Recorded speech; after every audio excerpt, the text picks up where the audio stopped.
Okay, so in this video I'm going to be doing a central line discontinuation.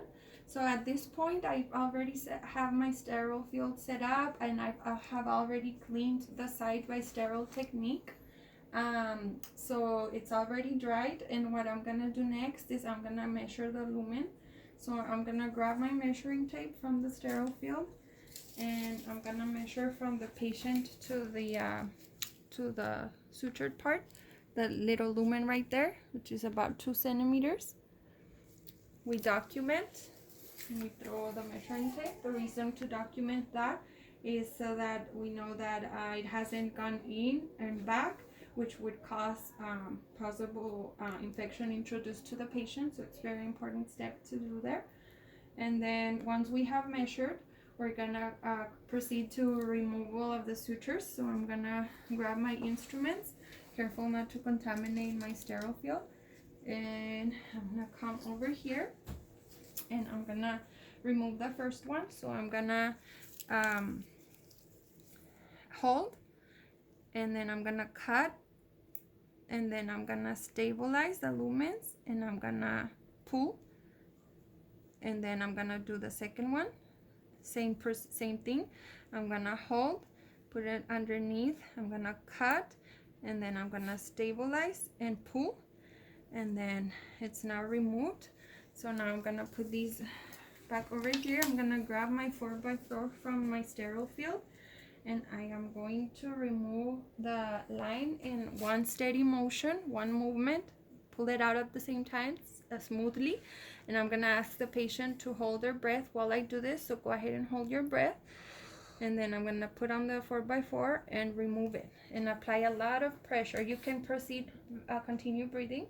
And then I'm going to inspect my catheter, make sure it's intact and no pieces have been left behind, it's not cut, and nothing has been left in the patient. And then I'm gonna put it over here, and I'm gonna hold it there because I need to measure it also. Once I remove it, I need to measure it one more time and document that, like I said, to make sure nothing was left in the patient. For this purpose, I'm just gonna throw it in the biohazard bag, but like I said, I will leave it and measure it later. And so we would be applying pressure here for 5 to 10 minutes, so the patient stops bleeding, and more than 10 minutes, of course, if the patient is on anticoagulants or blood thinners. And once there's no more bleeding, we are going to grab our 2x2 from their sterile field, and we're gonna there's no more bleeding, we can put it on top, our 2x2, and then we can throw our 4x4. We're gonna grab our tegaderm, open it, and throw that away, and then we're gonna put a tegaderm on top of the 4x4, snugly tight. This is a small one, but for real life would be a bigger one, of course, that would surround the whole site and then cover it completely and be very tight.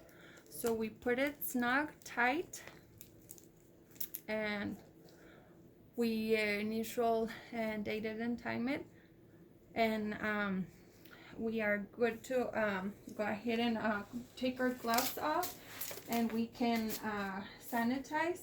And we're gonna just a quick assessment on our patient, make sure he's doing okay, there's no pain or anything, and then we're gonna reposition our patient, followed by patient education, and which we're gonna educate them on things that they're not supposed to do. We need to advise them to call the doctor if there's excessive bleeding from the site, and also we're gonna carefully teach them signs and symptoms of infection so that they can know those and be able to recognize them and call the physician. Also, we're gonna teach them not to lift and do any heavy lifting, like a gallon of milk would be a lot. So we're gonna tell them not to do that. And also when they're taking a shower, we're gonna show them to cover completely the site so that it doesn't get soaked wet, because that's reason for infections.